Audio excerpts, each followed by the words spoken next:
네, 오늘은 마가복음 12장 28절로 31절 말씀을 통해서 가장 큰 계명이란 제목으로 잠시 말씀을 나누겠습니다. 예수님의 고난 주간의 행적을 살펴보면 먼저 주일날에 영광의 예루살렘 입성을 하셔서 성전을 한번 둘러보시고 베다니로 가셔서 주무셨습니다. 월요일 날에는 베다니에서 나오시면서 무화과 나무에 열매 없음을 보고 저주하셨고, 성전 안에 들어가서 어제 우리가 본 것처럼 상을 뒤집으시면서 성전을 정결케 하셨습니다. 화요일에는 예루살렘 성전에서 종교 지도자들과 변론을 가지신 것이 대표적인 행적이고요. 그 후에 나오시면서 예루살렘 성전이 파괴될 것을 예언하시고 또 예루살렘 성을 위하여 눈물을 흘리신 후에 감람산으로 올라가서 예루살렘을 바라보시면서 다가올 말세에 대한 징조에 대해서 가르침을 주셨습니다. 오늘 읽은 본문의 말씀은 예루살렘 성전에서 종교 지도자들과 변론할 때 있었던 말씀인데요.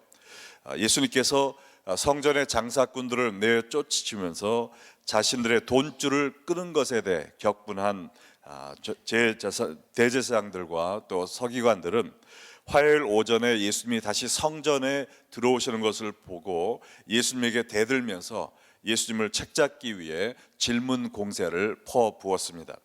첫 번째 질문은 당신은 무슨 권위로 이런 말씀을 또한 이런 일을 하는가 였고, 두 번째 질문은 7 남자와 결혼했던 여자가 천국에 가면 누구와 삽니까? 라는 질문이었고, 이 모든 질문을 지혜롭게 대답하시는 예수님의 모습을 보고 또 다른 서기관이 세 번째 질문을 한 것이 바로 마가복음 12장 28절의 말씀입니다. 그 질문은 서기관 중 한 사람이 그들이 변론하는 것을 듣고 예수께서 잘 대답하신 줄을 알고 나와 묻되 모든 계명 중에 첫째가 무엇입니까? 라는 질문이었습니다. 이 질문도 진실된 질문이 아니라 예수님을 궁지에 몰아넣기 위한 질문이었습니다.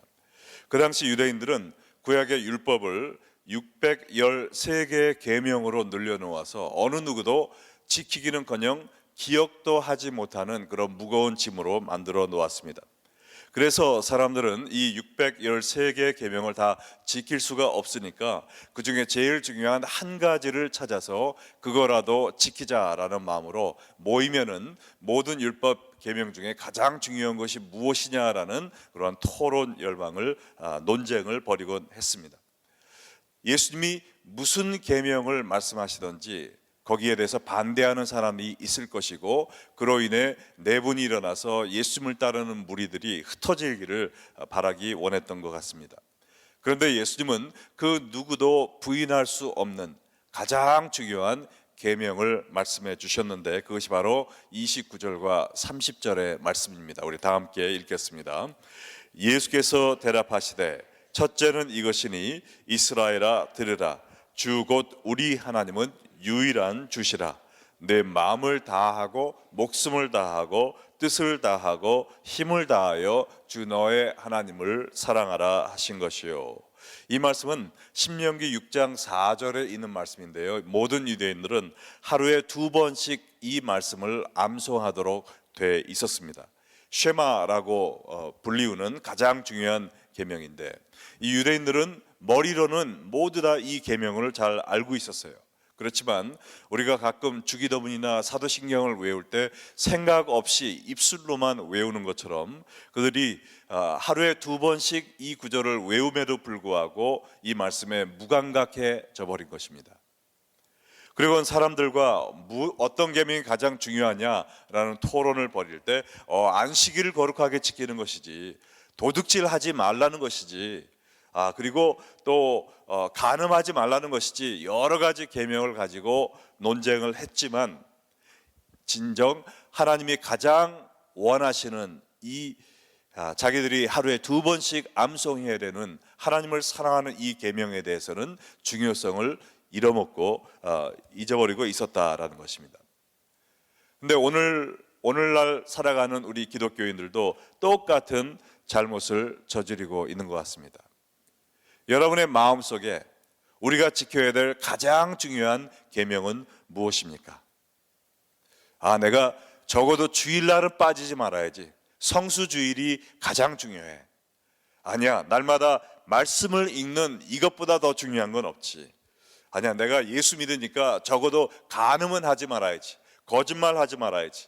구역 예배는 빠지지 말고 나가고, 내가 성가대 봉사, 또 찬양팀 봉사, 교회에서 봉사하는 것만은 열심히 해야지. 고난주간 새벽 기도는 내가 매년 빠지지 말고 해야지. 여러분이 가장 중요하게 생각하는 계명을 10가지를 쓰라고 하면 그 안에 주 너의 하나님을 내 마음과 뜻과 목숨과 힘을 다하여 사랑한다라는 이것이 포함되어 있겠습니까? 그때뿐만 아니라 오늘도 우리가 예수님에게 가장 중요한 계명이 무엇입니까? 라고 물어본다면 예수님은 동일한 대답을 하시리라고 믿습니다. 너희는 너의 마음을 다하고 목숨을 다하고 뜻을 다하고 힘을 다하여 주 너의 하나님을 사랑하라. 할렐루야. 여기서 마음은 뭡니까? heart죠. 우리의 감정을 의미합니다. 목숨은 soul인데 우리의 의지예요. 그리고 뜻은 mind, 그러니까 지식을 이야기합니다. 지정의죠. 지정의를 다해서 주님을 사랑할 때 마지막 힘을 다하여, 이 힘은 strength인데 행동을 의미하는 겁니다.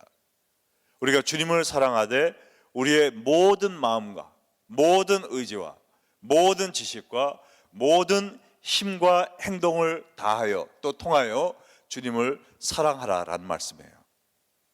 근데 많은 사람들은 이 4가지를 다 동원하여 하나님을 사랑하지 않고 이 4 중 하나만 가지고 사랑하는 사람들이 많이 있습니다. 어떤 사람들은 하나님을 뜨거운 심장을 가지고 사랑하지만 하나님을 아는 지식에는 자라가지가 않아요. 어떤 사람은 성경 박사입니다. 그러나 그들의 삶 속에 행동을 통한, 행위를 통한 순종의 사랑의 제사가 있지 않다는 겁니다. 하나님은 우리로 하여금 하나님을 사랑하되 이 4가지를 동원하여 50%의 마음이 아니고요, 90%의 마음이 아니고 100%의 모든 마음을 다하여, 또 우리의 힘을 다하여, 뜻을 다하여, 생명을 다하여 100%의 모든 것을 총동원하여 하나님을 사랑하기를 원하십니다. 이거보다 더 중요한 것은 없습니다. 여러분이 오늘 하루를 사시면서도 한 가지만 내가 붙잡고 살 수 있다면, 한 가지만 주를 위해 할 수 있다면 다른 모든 것보다 주님을 사랑하는 이 마음을 붙잡으시기를 주의 이름으로 축원합니다. 왜냐하면 모든 것이 이것에서 나오는 거예요. 그리고 다른 모든 것을 한다 할지라도 우리가 하나님을 진심으로 사랑하는 이 마음이 없다면 그것은 가식이요 외식에 지나지 않는 것입니다. 근데 오늘 말씀해 보니까 예수님께서 또 한 가지의 중요한 계명을 말씀하셨습니다. 그것이 바로 31절 말씀인데 같이 읽어보겠습니다. 둘째는 이것이니 내 이웃을 내 자신과 같이 사랑하라 하신 것이라. 이보다 더 큰 계명이 없느니라. 마태복음에 보면 이 이웃 사랑이 하나님 사랑과 똑같이 중요한 계명이다, 동일한 계명이다라고 나와 있습니다. 왜 이웃 사랑을 이렇게 중요하게 여기셨을까요? 왜냐하면 눈에 보이는 이웃을 사랑하지 않는 사람이 눈에 보이지 않는 하나님을 사랑할 수 없기 때문입니다. 하나님 사랑한다 하면서 이웃 사랑을 하지 않는 자는 무슨 말 하는 자라고 그랬어요? 여러분 성경책에는 안 나와 있나요? 하나님 사랑한다 하면서 눈에 보이는 이웃을 사랑하지 않는 자는 무슨 말 하는 사람이라고 그랬어요? 거짓말 하는 사람이라 그랬습니다. 이웃 사랑이 하나님 사랑의 증거이며 또한 방법이라는 거예요. 믿으십니까? 네. 여러분은 누가 만약에 여러분의 자녀를 칭찬하면 기분이 어때요? 너무 좋죠. 누가 여러분 자녀에 대해서 물어보기만 해도 막 기분이 좋아요. 막 끊임없이 말을 할 수 있잖아요. 저도 물어보기만 해라 하면은 우리 아이들 사진도 보여주고 싶고 막 자랑하고 싶어요. 근데 이제 그것도 절제해야 되는데, 그러나 그와 반대로 누가 여러분의 자녀에 대해서 욕하고 나쁜 이야기하면 기분이 어떻습니까? 그 사람하고 의를 막 끊고 싶죠. 다시는 보고 싶지 않을 정도로 내 마음에 상처가 되는 거예요. 왜요? 자녀가 우리의 분신이잖아요. 나보다 더 사랑하는 것이 우리의 자녀입니다. 그러므로 내 자녀를 사랑할 때 그것이 곧 나를 사랑하는 것이요, 내 자녀를 미워할 때 나를 미워하는 거예요. 우리 하나님은 우리가 우리 자녀를 사랑하는 것보다 100배, 1000배, 10,000배 더 여러분을 사랑하는 것을 믿으십니까? 네. 그래서 누군가 여러분을 사랑하실 때, 사랑해 줄 때 하나님은 너무나 행복한 거예요. 야, 저 사람이 내 자녀를 칭찬하네, 이뻐해 주네, 돌봐주네, 섬겨주네, 너무 좋다. 하나님하고 예수님하고 성령님께서 하이파이브를 하고 계시는 겁니다. 그러나 여러분이 하나님의 자녀를 정죄하고 미워하고 또 해코지하고 그럴 때 하나님은 마음에 큰 상처를 받고 여러분을 죄 없다 하지 않으시는 거예요. 그러므로 이웃 사랑이 곧 하나님 사랑인 것을 믿으시기 바랍니다. 근데 많은 사람들은 오해하기를, 에이, 교회 나는 하나님 보러 가지 사람 보러 가는 거 아니야. 뭐 저 사람은 인사도 안 해도 되고, 저 사람은 성격이 너무나 꼬여서 내가 같이 엮이고 싶지 않은 사람이고, 저 사람은 뭐 너무 잘난 척해서 밥맛이 없고, 그래서 그냥 교회 오면은 하나님만 바라보고 끝나면은 축도하기 전에 막 도망가는 사람들이 있습니다. 그리고 교회 가면은 별로 은혜롭지 않은 사람들이 많아가지고 나 혼자 하나님 집에서 예배드리면 돼. 혼자 하나님을 예배할 수 있습니까? 그것이 참된 신앙입니까? 우리 십자가에 보면 세로 목만 있는 것이 아니라 또 뭐가 있어요? 가로막이 있잖아요. 이것이 바로 십자가요, 하나님이 우리에게 원하시는 하나님의 자녀의 삶입니다. 하나님 사랑 또한 이웃 사랑이에요. 우리가 이웃 사랑 없이 하나님 사랑은 불가능합니다. 왜냐하면 이웃 사랑이 즉 하나님 사랑의 증거요 또한 방법이기 때문입니다. 믿으십니까? 자, 그러면 마지막으로 우리가 어떻게 예수님이 원하시는 하나님 사랑과 이웃 사랑의 삶을 실천할 수 있냐라는 겁니다. 여러분 가운데 하나님 사랑, 이웃 사랑을 실천하며 살기 원하는 분 아멘으로 화답하시기 바랍니다. 그럼 어떻게 하면 될까요? 오늘 우리가 그래, 내가 결심한다, 오늘 혈수 한번 쓰자, 그러한 새로운 다짐으로 우리의 삶이 바뀔 수가 있습니까? 우리의 노력으로 가능한 것이 아니에요. 그러면 어떻게 우리가 하나님을 전심으로 사랑하고 이웃을 내 몸과 같이 사랑하는 삶을 실천할 수 있을까요? 그것은 먼저 하나님의 사랑으로 내 마음을 가득 채울 때만 가능한 것입니다.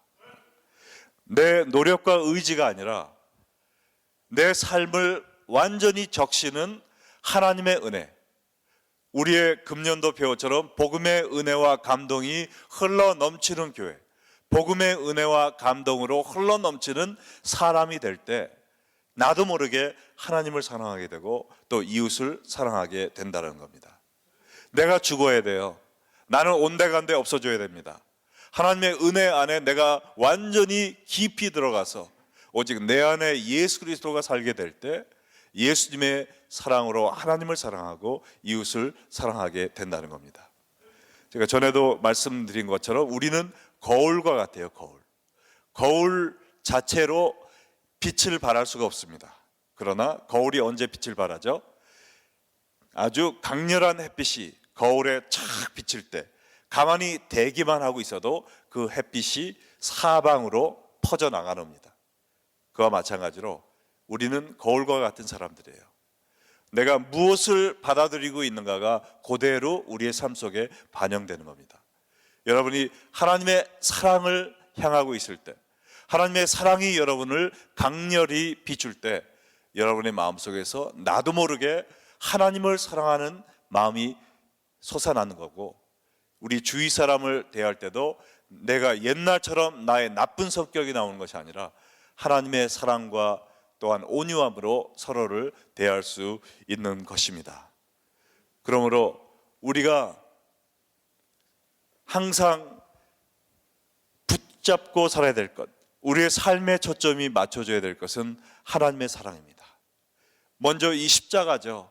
십자가를 통해서 예수 그리스도의 사랑, 하나님의 사랑을 날마다 깨닫고 또 묵상하고 또 감격하고 또 감동하고, 그러한 십자가의 사랑을 통한 하나님의 사랑을 뼈저리게 느끼며 살 때 하나님이 원하시는 온 몸과 마음과 뜻과 생명을 다하여 하나님을 사랑하며 이웃을 내 몸과 같이 사랑하는 삶을 실천할 수 있게 된다는 겁니다.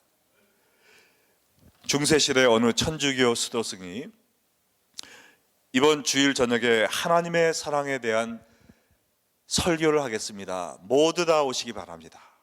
중요한 설교가 될 겁니다. 해서 많은 사람들이 모였다고 합니다. 이 수도승이 불을 다 끄라고 그랬어요.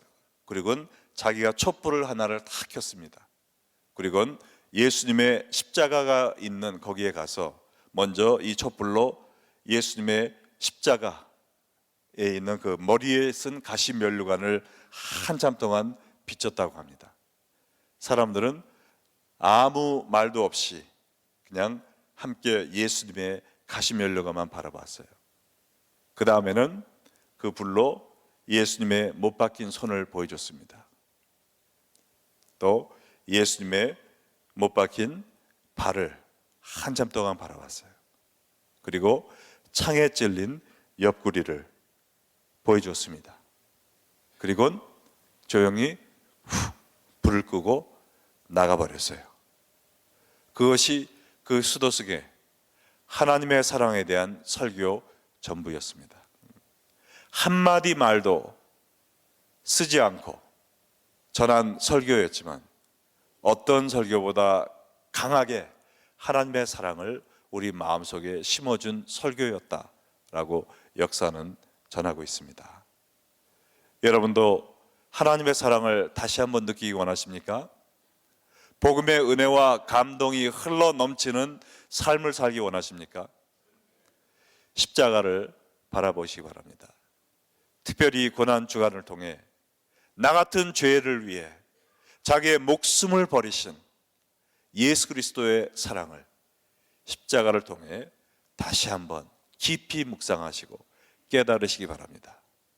바로 거기에 하나님의 사랑을 우리 가슴 속에 충만히 느낄 수 있는 해답이 있습니다. 바로 거기에 우리가 하나님을 전심 다해 사랑하고 또 이웃을 내 몸과 같이 사랑할 수 있는 능력이 담겨 있습니다.